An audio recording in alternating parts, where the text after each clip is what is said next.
हुई है सर, तो उनको लगता है कि उनके जो कानून पे जो भरोसा था उनको थोड़ी सी चोट पहुंची, उनको लगता है कि कानून से उनको न्याय नहीं मिला या भरोसा जो होता है नजर आ रहा है। नहीं, उनको नहीं लगता, बल्कि पूरे देश में जो सच्चाई को और इंसाफ को मानते हैं उन सबको ये लगता है कि भाजपा की सरकार ने दोगलेपन की पॉलिसी को अपनाया है। भाजपा की सरकार एक्यूज को इनाम देती है और जिनको इंसाफ चाहिए उन पर जुल्म करती है।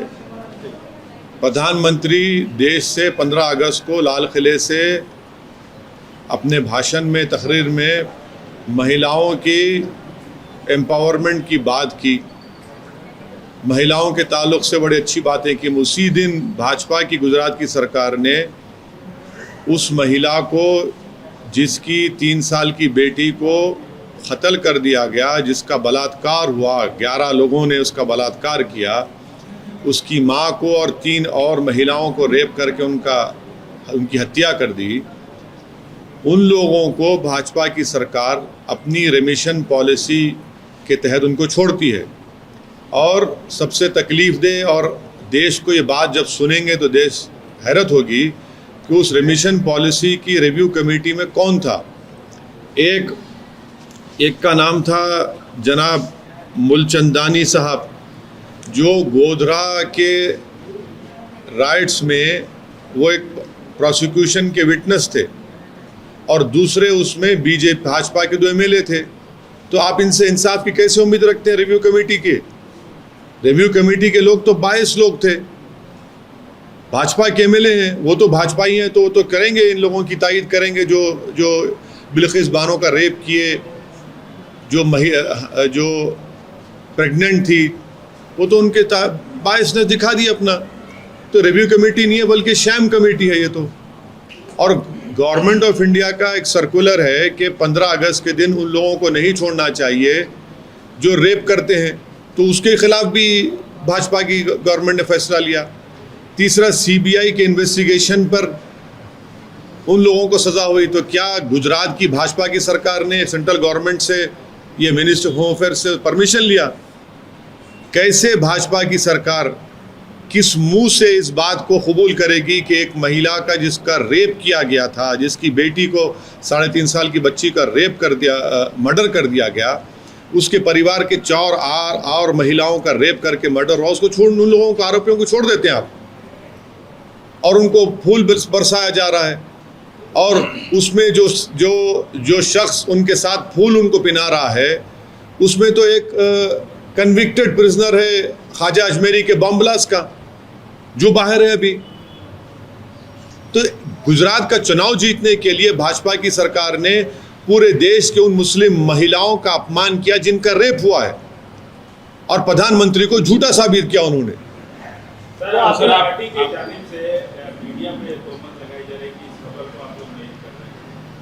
कहाँ किए? जब आपने 2 दिन पहले हमसे इंटरव्यू लिया, आपके चैनलों ने चलाया उसको, बताइए कितने चैनलों ने चलाया, बताइए क्यों आप लोग खामोश हैं? आपके चैनलों पर जो मुस्लिम महिलाएं एंकर हैं, मैं उनसे पूछना चाह रहा हूं, आप क्यों खामोश बैठी हैं? आप तो महिला है ना, आप तो हमसे ज़्यादा तकलीफ समझ सकती हैं उस बिल्किस बानो की। आए दिन महिलाओं पर जुल्म होता है, गलत बातें की जाती हैं। कम से कम उन लोगों को तो सोचना चाहिए कि आज बिल्किस बानो है, कल किसी से भी होगा। फिर ये बिल्किस बानो को सिर्फ मुसलमान होने के चश्मे से मत देखिए, ये एक इंसाफ का मुद्दा है। और हम भारत सरकार से, प्रधानमंत्री से डायरेक्ट हम ये डिमांड करते हैं कि उनका जो रिलीज ऑर्डर है उसको कैंसिल करके उन तमाम को जेल को भिजाया जाए। है तो सर, आप लीगली जाएंगे क्या? लीगली छोड़िए, लीगली हम कब तक चलते रहेगा? लीगली, मॉरली कहाँ क्या होगा?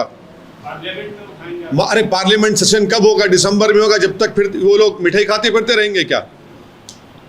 वो क्या कहा उसने, बिल्किस बानो ने, क्या मैं सुकून से जिंदगी नहीं गुजार पाऊंगी? उसने कहा कि दोबारा वो जख्म मेरा जिंदा हो गया है। कि भारत की प्रधानमंत्री और भाजपा चाहती है कि हर मुस्लिम महिला उस जख्म को याद करे जिसका रेप हुआ था। क्लोजर होगा नहीं होगा बिल्किस बानो का?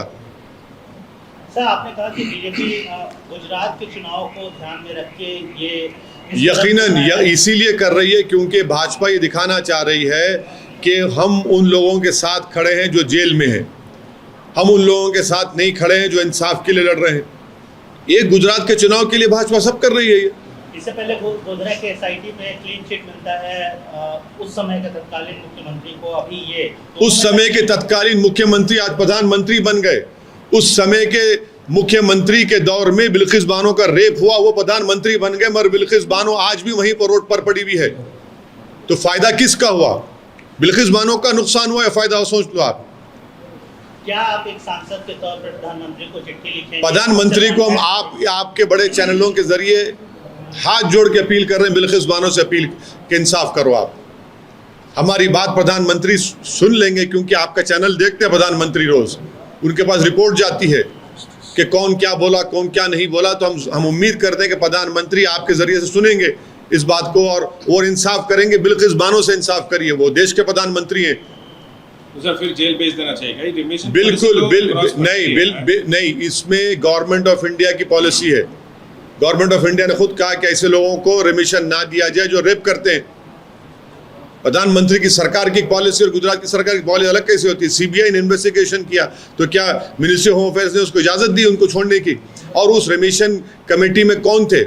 2 भाजपा के एमएलए और एक मिस्टर मूलचंदानी जो गोधरा के विटनेस हैं, जिनके विटनेस पर लोगों को सजा हुई। तो ये लोग बायस्ड हैं। ये लोग सर रेप के मसले पे एक मसला ये है कि यहाँ की सरकार और यहाँ के कुछ लीडर रेप का जो भी आरोपी है, अगर वो माइनर है तो उसको एडल्ट की तरह ट्रीट करने की वकालत कर रहे हैं। क्या आप इस बात आप भी इससे इत्तेफाक करते हैं कि अगर माइनर है और रेप जैसा हीनियस क्राइम करता है तो उसको एडल्ट के तौर पे ट्रीट करना? देखिए हमने कानून में जो भी तब्दीली लाना चाहिए जिससे प्रिंसिपल्स ऑफ नेचुरल जस्टिस का और जो इक्वालिटी का रीजनेबल टेस्ट है उसको हम सेटिस्फाई कर सकते हैं तो बराबर करना चाहिए, बशर्ते कि हम प्रिंसिपल ऑफ नेचुरल जस्टिस और रीजनेबलनेस का जो टेस्ट है इक्वालिटी का उसको सेटिस्फाई करते हैं।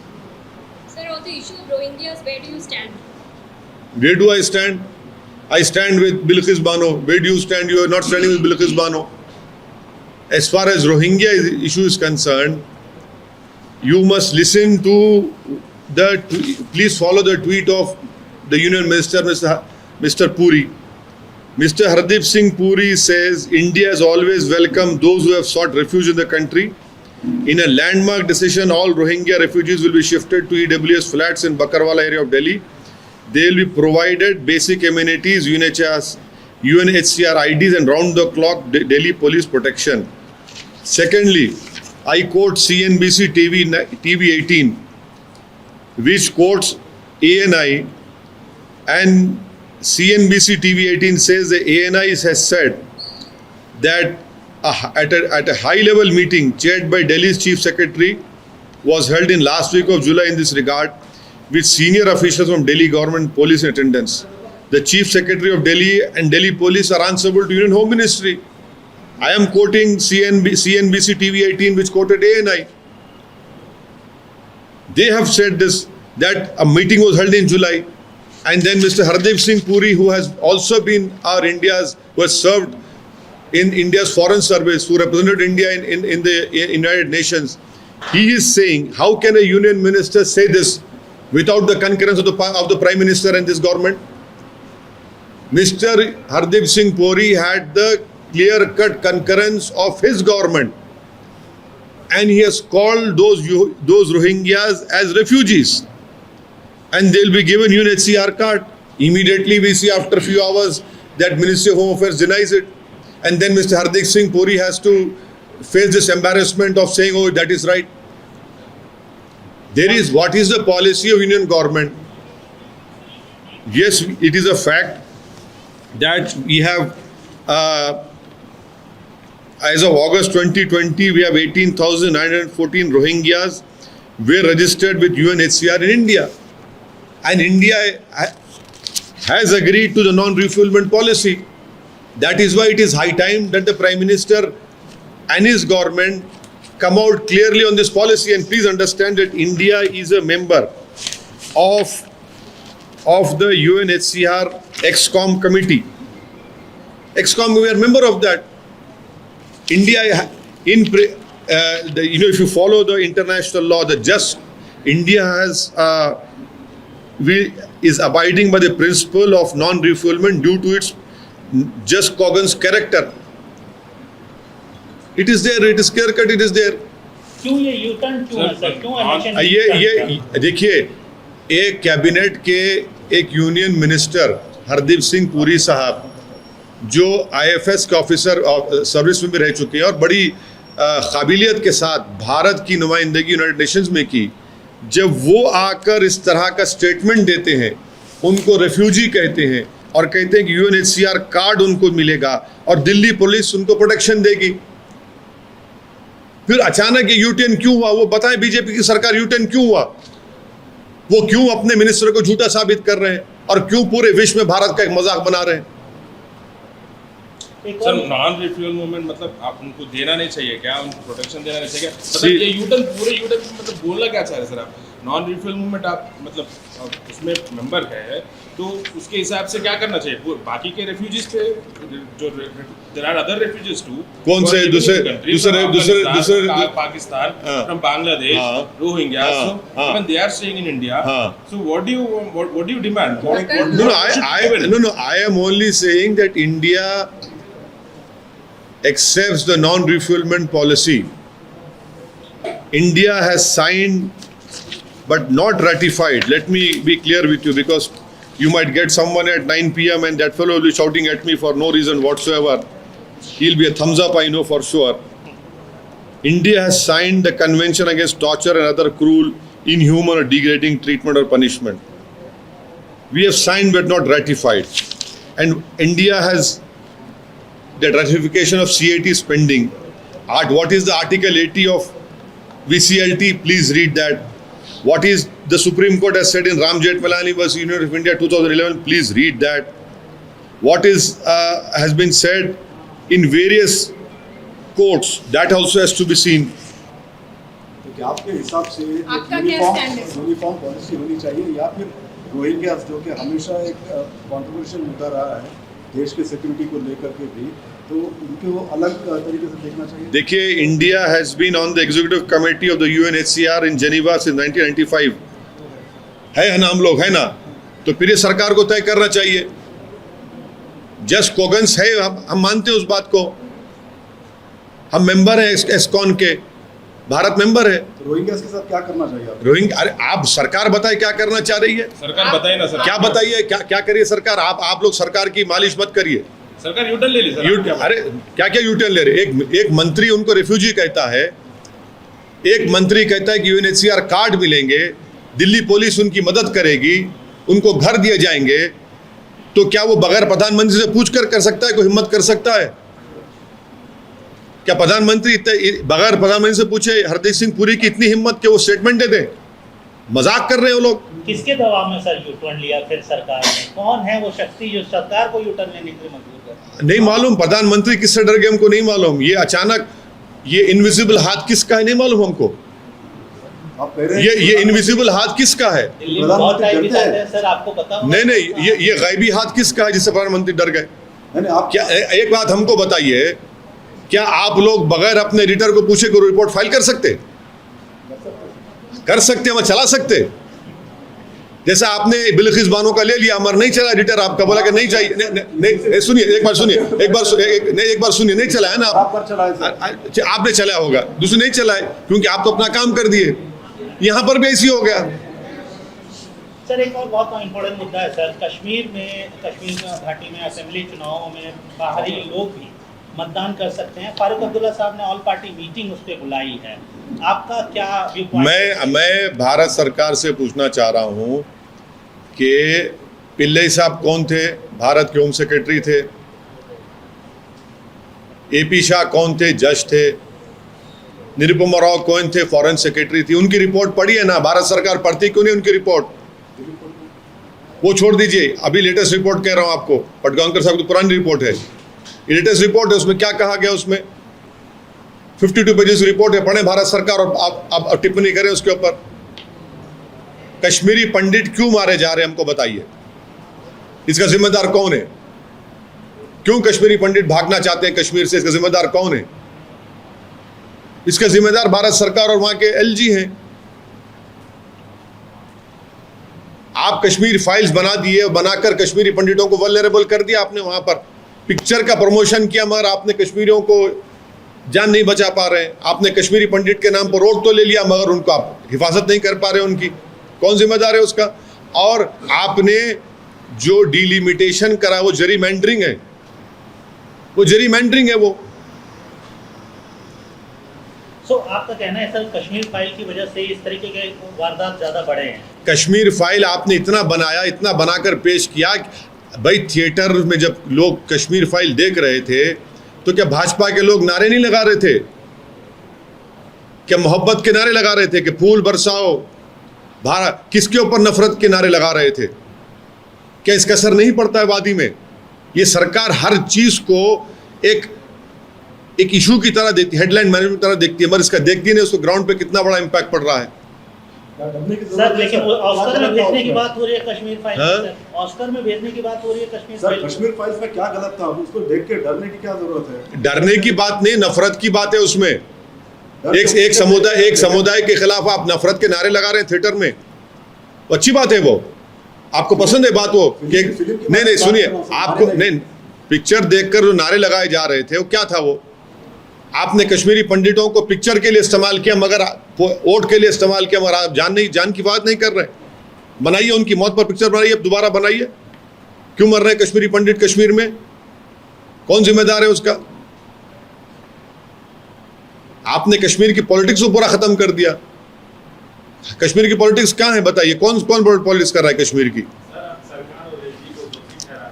एलजी तो अधिक है लेकिन कश्मीरी पंडितों की हत्या कब से होती है? आंकड़े देख लीजिए, प्रधानमंत्री मोदी के जमाने में और मनमोहन सिंह के जमाने में। बताइए आंकड़े चलाइए, आप, मैं झूठ बोल रहा हूं तो चलाइए आंकड़े दिखाइए। आपने मुद्दा बनाया ना इसको पिक्चर बनाकर, आपने अपने प्यारों से। की वजह से तो किलिंग्स नहीं हो रही है ना सर? एक वजह वो भी है, मिस गवर्नेंस है, गलती है, पिक्चर भी एक वजह है। आपने कश्मीरी पंडितों को उनके नाम पे दूसरे प्रदेशों में वोट लिया।